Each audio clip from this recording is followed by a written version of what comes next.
Señores, tenemos muchas cosas y no son de estos días que dicen de que no hay nada. Pues sí hay mucho. Y medicina, sí. Mañana le prometemos con el doctor Hanna, mañana o pasado, el miércoles. Sí. Que además de elecciones del ADP, tenemos también el miércoles de la salud. Tenemos la entrega de premios mañana de la Fundación Corripio. Tenemos también algunas informaciones acerca de la Iglesia Católica. Parece que han cambiado el chucho y van a dar el frente. Hoy mismo el Papa dice, ya se acabó el silencio. Lo que quiere decir que hay una actitud de aceptar cuando hay que aceptar, pero van a demandar cuando hay que demandar. El chantaje terminó. Por otra parte, vamos a oír a Carlos, porque tenemos un programa de reflexión sobre el problema de elecciones abiertas. El equipo está casi completo aquí y es un momento de hablar de ello. Adelante. Con excepción del teleférico, del metro y de la OMSA, que están funcionando plenamente, a partir de este momento las organizaciones choferiles llamaron un paro durante el día de hoy, que se iniciará dentro de un momento a las 9 de la mañana. Ellos van, después de haber llevado a todo el mundo a sus trabajos, ellos anunciaron un paro a partir de las 9. Pero le queremos decir que las personas que quieran moverse lo pueden hacer a través del Metro de Santo Domingo, que los lleva desde Villamella hasta la Feria de la Paz y Confraternidad del Mundo Libre. Lo mismo desde el kilómetro 9 de la autopista Duarte hasta el megacentro en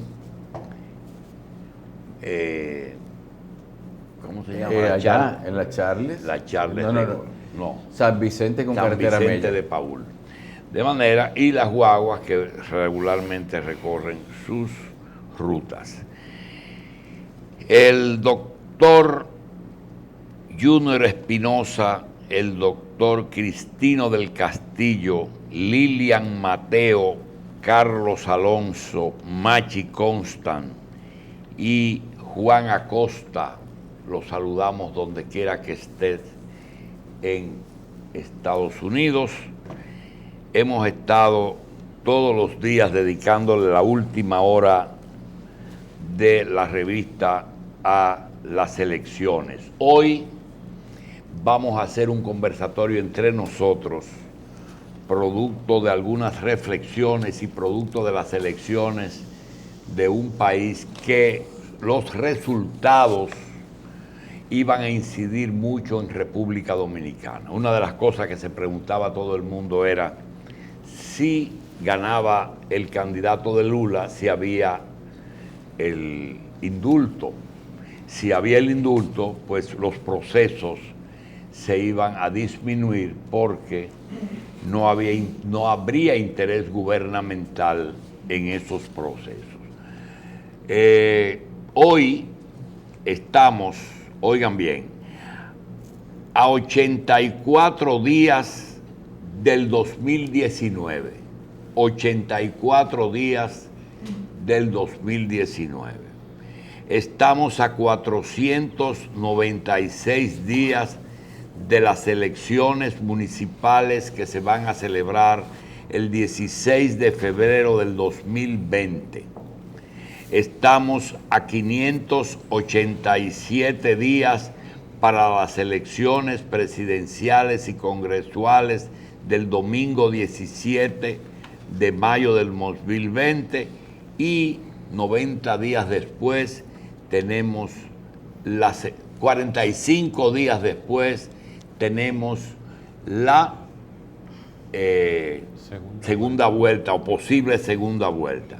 También nos faltan 678 días para el 157 aniversario de la Restauración, fecha en que la Constitución fija para la toma de posesión de los gobiernos que sean electos cada 4 años el 16 de mayo.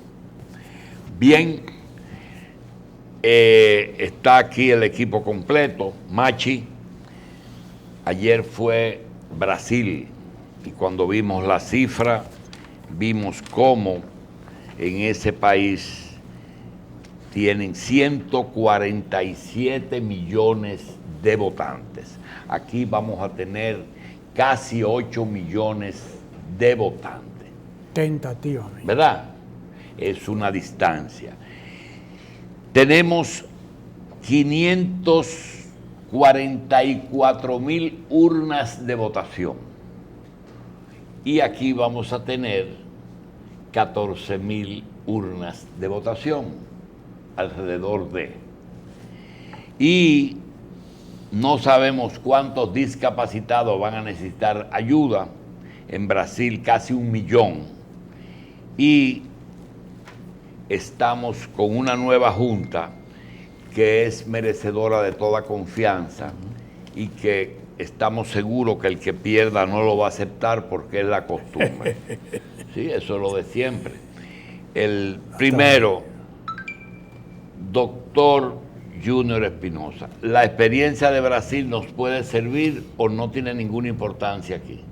Bueno, decir que no tiene importancia sería un tremendismo de mi parte, pero yo no sé si hay personas que les sorprenden los resultados de Brasil, en donde el PT sacó una votación, no digamos ridícula, porque sacar un 27, un 28%, es importante, pero un partido que venía de gobernar durante tanto tiempo, hasta la interrupción que ocurrió hace ya 2 años, quizás para muchos entendían que los resultados iban a ser diferentes. Pero evidentemente que toda la situación que ha estado viviendo Brasil y que el doctor insiste mucho en el plan de la derecha y del imperialismo, que yo no niego que puede jugar un papel importante, pero no es solo eso. Ahí está el tema de cómo también ha estado gobernando la izquierda o los sectores llamados de izquierda en América Latina. No es solo el caso de Brasil, los demás casos lo hemos observado. Entonces, para mí el resultado no genera ningún tipo de sorpresa. Creo que era previsible que la derecha iba a avanzar significativamente en Brasil, como lo ha estado haciendo en otros puntos de Sudamérica. Así como hubo un momento de las fuerzas progresistas que parece ser no se supo aprovechar, parece que hay un resurgir también de la vuelta al poder de las derechas en el continente. Bien, decía que uno a veces cree que la injerencia. Resulta que cada uno de los que trabajamos en estos medios generalmente vemos algún aspecto diferente al otro. Por ejemplo, yo siempre creo que no ocurre nada por generación espontánea. Todo tiene un sentido. Pero, por ejemplo, en el caso suyo, lo que yo respeto, usted dice, bueno, hay una ley, hay una constitución y hay algo que dice que es bueno y que es malo. Y ahí es que tenemos que... Yo también entiendo esa posición. Doctor, en el caso de Brasil, ¿hay alguna lección que aprender? Yo creo que sí, la primera lección, la más importante, es que a veces uno no sabe para quién trabaja. Sí, porque los sectores que estaban impulsando la defenestración del PT y de Dilma Rousseff, como lo consiguieron, pensaban que iba a quedar abierto el camino, que el camino iba a quedar libre para que se impusiera la línea que ellos estaban promoviendo, que la representaba el Partido Socialdemócrata. Pero resulta que el Partido Socialdemócrata quedó relegado a una cuarta posición. Y quien aprovechó la coyuntura fue un antisistema. Porque ahora los antisistemas están de moda en el mundo entero. ¿Por qué están de moda los antisistemas? Bueno, porque mucha gente se ha convencido de que para producir cambio es necesario acabar con todo, que fue lo que pasó en Estados Unidos. Es lo que está ahora mismo ocurriendo en Francia. Es lo que ha ocurrido en cierta medida en España, en donde... Y en lo de Medio Oriente se le salió el tiro por la culata también. Cuando Sí. empezaron a destronar gobiernos. Ese es otro factor, otra cosa que está ocurriendo también. Es que resulta difícil imponer la línea en Libia, en Irak, en Siria, incluso en Siria. En la Libia, cosa en no- Túnez, en Egipto. Exacto, Bien. en Machi, Egipto. La Marcha Verde le puede estar pasando lo mismo, de que puede estar trabajando para que no saben para quién están trabajando. Puede ser, perfectamente. Alguien se va a aprovechar de ese esfuerzo. Pero tenemos que ver las cosas que ocurran. No podemos adivinar muchas cosas. Bien, Lilian, la ley de partido ya vigente, ¿verdad? Discutida, aprobada largamente, promulgada, entregada a la Junta, que tiene que aplicar con algunas observaciones. ¿Tú crees que van a hacer, la aplicación de esa ley va a ser buena o va a tener más dificultades que haberla dejado como antes las cosas y ponerla en vigencia después de las elecciones? La aplicación de esa Sí. ley, doctor, seguirá siendo una decisión de los partidos que le han planteado desde la Junta Central Electoral unos reglamentos que ellos todavía ni siquiera a nivel de opinión pública han manifestado si le agrada, si no le agrada, si lo van a modificar o no lo van a modificar, y da la impresión de que todos se han puesto de acuerdo para no hacer mención de ese reglamento. Los partidos políticos siguen estando reticentes, así se dice, Sí. a lo que es la regulación financiera. Y en virtud de eso, aún no sabemos qué tanto se va a aplicar la ley y qué tanto no, Bien. cuál es el porcentaje, en virtud de que esa ley, además de la ley de partido, que se comenzó ahora, la ley electoral, a ser estudiada en el Congreso Nacional, pues de manera inteligente el sector político no le ha mostrado interés en qué se está estudiando de esa ley, porque se dice que tampoco la quieren aprobar, porque es la ley electoral, ley orgánica de régimen y electoral, Oye, quien bien. finalmente va a regular absolutamente a los partidos políticos, y la Junta Central Electoral no le quedará más remedio que aplicar su propia Bien. receta. Carlos Alonso decidió estudiar periodismo hace como 20 años y su tesis de grado, o una de las investigaciones que él hizo, todavía tiene mucha, es más, cada día tiene más validez, que es, en un medio usted recibe diferentes informaciones o diferentes ideas.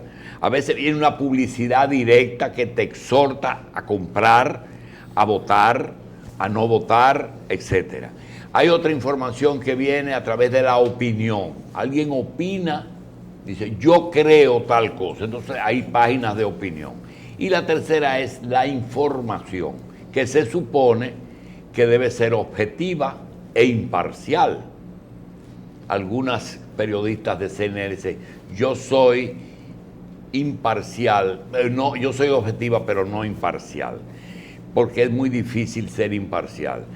Carlos, aquel trabajo que tú te tomaste en ver cuñas en un medio y cantidad de candidatos que aparecían en ese medio, es decir, la relación pago de publicidad con presencia de candidatos, sin entrar en ese detalle en este momento, se nota cuando tú revisas las informaciones, proclividad de la prensa informativa hacia algún partido o hacia el gobierno o hacia la oposición.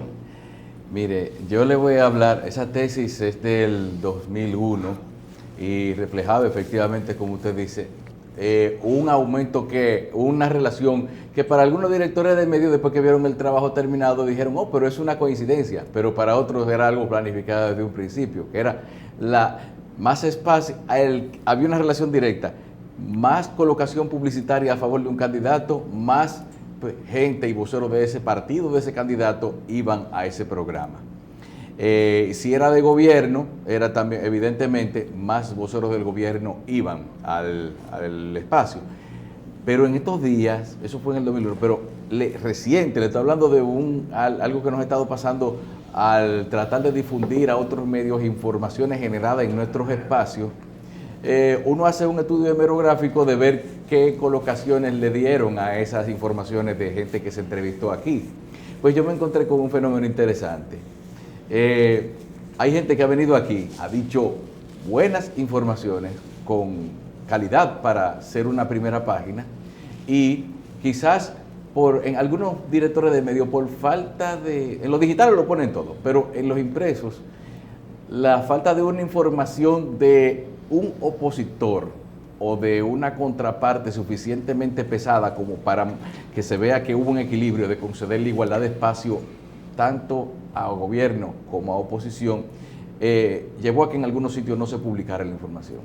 En otros sitios, dependiendo de lo que se haya producido, gente del gobierno no ha publicado, pero si viene un representante de la oposición, sí lo publican. Y también muy claramente, si el entrevistado tiene que ver de alguna manera con algún interés empresarial del dueño del medio, ese tiene su espacio asegurado. O sea, la cosa no ha cambiado, doctor. Siempre aún hoy en día se ve cómo se le da más cabida dependiendo de los intereses del dueño. Bien. Y de doctor Espinosa, decía Lilian, medio rapidito ahí, sobre el tema de los fondos.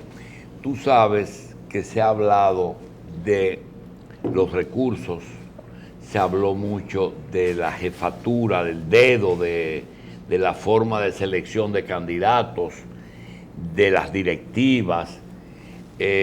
Realmente el factor económico que va desde lo que aporta la Junta, lo que recauda al partido y cómo debe distribuirlo a sus candidatos, porque se supone que la Junta entrega un dinero y que lo entrega a sus candidatos. Al partido para sus candidatos. Exacto, para sus candidatos. Pero después vienen los colaboradores del partido, que también lo regulan. Y finalmente, dentro de esos reguladores están los que aparecen, los que son y los que están realmente. Y finalmente llega la compra de votos el último día. ¿Cuánto hay para la compra? Eso no a nadie le gusta hablarlo, porque lo hacen todos. Fíjate que nadie viene aquí y te dice, porque la compra de votos, nadie dice. Ayer a las 10 de la mañana, el PT estaba denunciándole a la Junta Central Electoral de Brasil, al Tribunal Superior Electoral, que la gente de la derecha estaba comprando votos en un estado brasileño. Yo le pregunto, la parte económica, a juicio suyo, ¿es la que está pesando para que los partidos emergentes tengan un tapón en la cabeza? Yo creo que influye, doctor, mucho la parte económica en las potencialidades de los denominados partidos emergentes. Y si uno observa el cuadro partidario en el país, se dará cuenta que la mayoría de los partidos han crecido, según observo, a partir de que han estado vinculados al Estado. A partir de su vinculación al Estado empieza su desarrollo en tanto la captación de adeptos. Y no solo se refleja en los tres partidos grandes, fíjese también los partidos pequeños que han logrado conectar con ellos las alianzas, como en determinadas coyunturas ustedes ven una caudal de votos y de crecimiento importante. Bien, doctor, cuando el doctor Peña decidió la primera vez en el 94 ser candidato presidencial, tuvimos la oportunidad de conversar con él y nos dijo algo que nos sorprendió. Le digo, mire, ¿cómo están los ricos con ustedes? Me dijo, ay, Jacín, los ricos tienen dos fuentes de información. Una es la encuesta que le ponen en los periódicos los partidos y otra es la que ellos hacen para ella. El que tiene gente no tiene que ir a buscar dinero, les traen el dinero.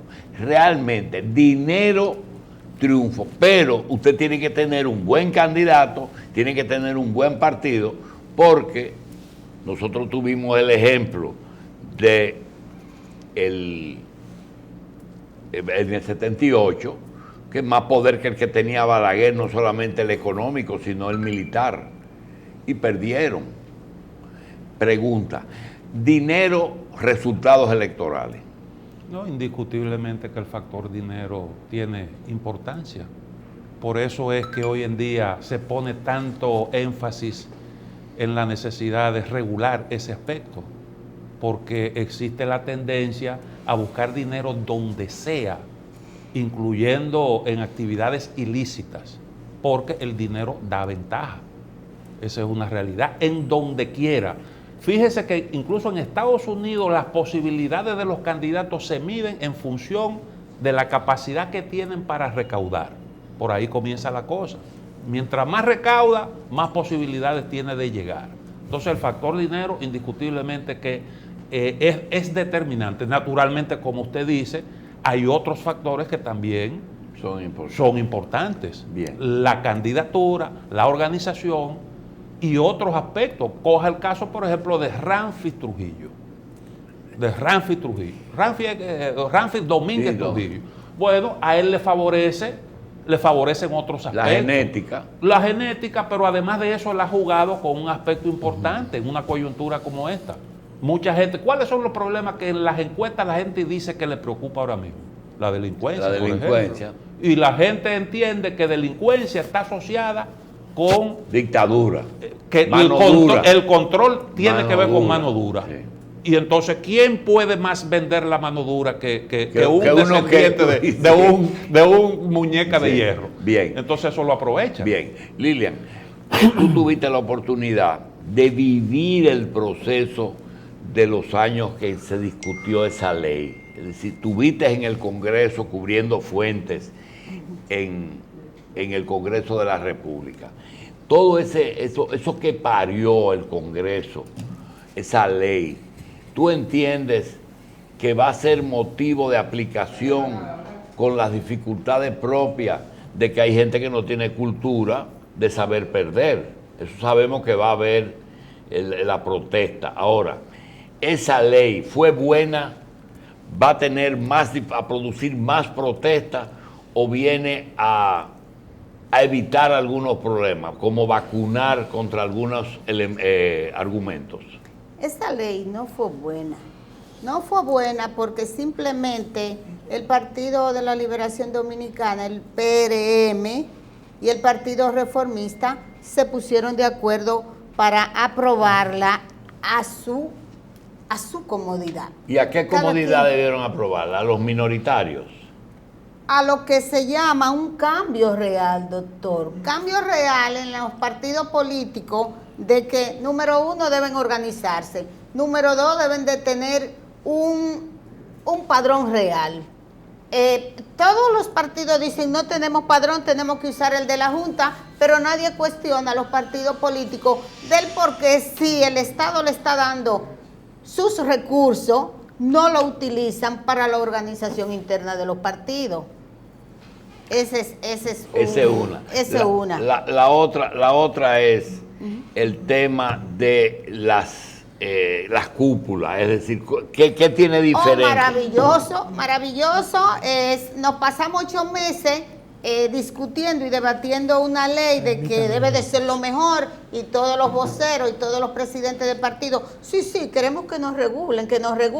Al final colocan un párrafo en esa ley donde dice que son las cúpulas de los partidos que van a decidir el destino de sus convenciones y de sus elecciones internas. ¿Cuál ha sido el cambio? Bueno, pero ¿Cuál ha sido el cambio? Machi, el que forma un partido, lo organiza, dice primero qué es lo que va a hacer, establecer un programa. ¿por qué ese partido? ¿Por qué hacemos un partido? qué queremos con ese partido, que no estamos de acuerdo con cualquier otro. Entonces, primero, la independencia interna de los partidos me parece que es defendible. Es defendible porque lo otro es la abolición de las organizaciones que representan los distintos puntos de vista o programas sobre una misma situación. En este caso, parece que el problema de la ausencia de conciencia yo no quiero hablar de ningún partido en especial, pero en el PLD es insólito que el jefe del Congreso sea también el jefe del partido. Pues yo no entiendo. Ahí no entiendo. Porque usted o se dedica a fortalecer y organizar el partido, o se dedica a representar a su partido en el Congreso. Bien, desde el punto de vista legal, para nosotros cerrar, doctor Espinosa, la ley que sería una tontería pensar que los mayoritarios van a legislar para los minoritarios, pero por lo menos una tabla rasa en que sean imparciales. La ley para los emergentes, porque como decía Machi, yo creo que Minú pudo haber seguido en el PLD, pero veía que a lo mejor las mujeres no tenían chance. Y no le daban... los partidos grandes son más excluyentes que lo que uno se piensa. Por eso incentivan la formación de otros. Pero hay muchos partidos que lo hacen para negociar, pero otros lo hacen con la mejor intención de trazar, como el caso de la misma Minú, una organización a Eduardo Estrella. Aquí hay partidos minoritarios que tienen un buen programa, pero ¿qué es lo que impide que ellos sean grandes? Por la ley, es decir, que esa ley sea la que impida que crezcan, porque hablamos ya del dinero. Pero usted planteaba... Dijimos que le dan al que está alto. Bueno, el esquema de distribución es justamente garantizando que los que tienen mucho tengan más de entrada. Ese 80 para los denominados mayoritarios. Hay países que hay un punto de partida, hay un monto que se distribuye igual entre todos los partidos. Y luego un porcentaje en función de la cantidad de los resultados obtenidos, pero no tiene tanta inequidad como tiene la ley nacional, que juega un papel importante. Doctor, aquí el tema es decir, la ley es buena, es mala, creo que va a estar muy asociado a la voluntad también que tengan los administradores del sistema de abocarse a su cumplimiento. Bien. Porque no podemos, doctor, estar votando leyes por votarla. Usted hablaba del derecho al el pataleo. Doctor, es que el pataleo no es una casualidad. Es parte de una cultura de desconfianza en parte de los órganos encargados de administrar los procesos. Fíjese cómo en Colombia, en 2 horas, con una diferencia, no hay regateo en Brasil. ¿Cómo que no hay regateo? No hay regateo. Ahí no hubo una impugnación. El candidato que se dio en segundo lugar no alegó fraude. Sencillamente reconoció que perdió. Sí, ¿Y sabe por qué? Porque hay confianza en el órgano. Aquí hay gente en elecciones también, no en pelota, que dice, y prepárate que el próximo es strike. Aquí hay gente que prepara su protesta desde antes. Yo te digo que aquí hay un pliego de condiciones que se van a usar contra esa junta electoral. Lo que yo le digo es que el tema fundamental en ese aspecto es ver cómo nosotros generamos confianza, como las autoridades. Yo he dicho, un país en que la ciudadanía no confía en sus instituciones, no le veo mucha perspectiva de progreso. Doctor de Castillo, ¿qué pasará? Algo que nunca ha pasado en ningún país. Que aparezca una ley que diga que el partido que está en el poder y los candidatos que están en el poder en las próximas elecciones no se pueden postular ni pueden participar. Solamente la oposición, las elecciones son para la oposición.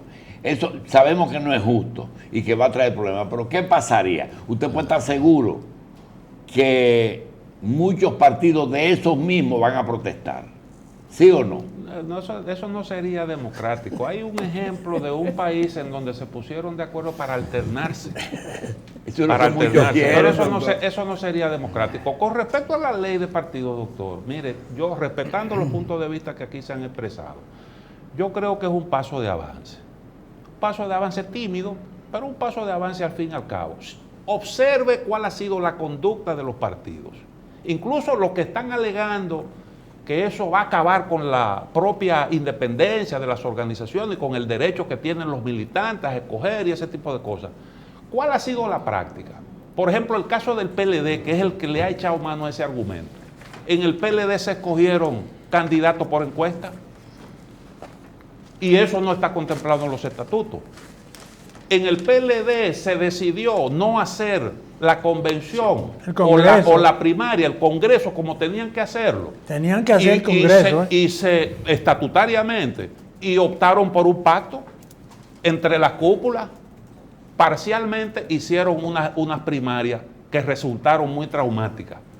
Entonces, esa ha sido la práctica, a pesar de los estatutos y todo eso. Entonces, yo creo que la ley ahora es un paso de avance porque por lo menos te dice, mira, el menú de opciones que tú tienes aquí, échale mano a una de esas. Y te dice a ti cómo es que hay que hacer la escogencia. Pero también la ley hace unos aportes por ahí, en lo que tiene que ver con financiamiento, en lo que tiene que ver con la solución de diferendos internos. Bien. Hay unos mecanismos a los que los militantes pueden acudir en caso, por ejemplo, de que hayan inconformidad. O sea, la ley me parece a mí que es un paso de avance. Doctor Machi. Yo diría que hay un laboratorio primigenio en la República Dominicana que fueron las elecciones del 62.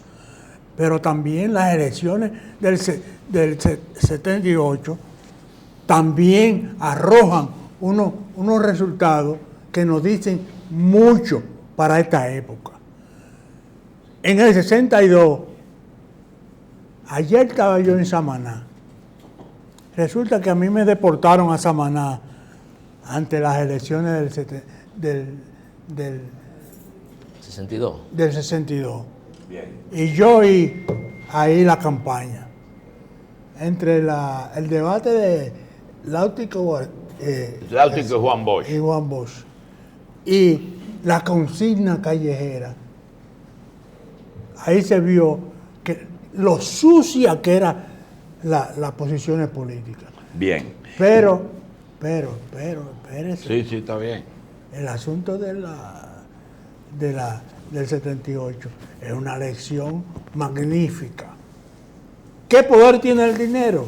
¿Qué poder tienen los programas, incluso los mejores programas que se han hecho en la República Dominicana de desarrollo? ¿Qué poder tiene el liderazgo? Bien. Señores, tenemos una noticia ahí que nos tiene Carlos. Carlos.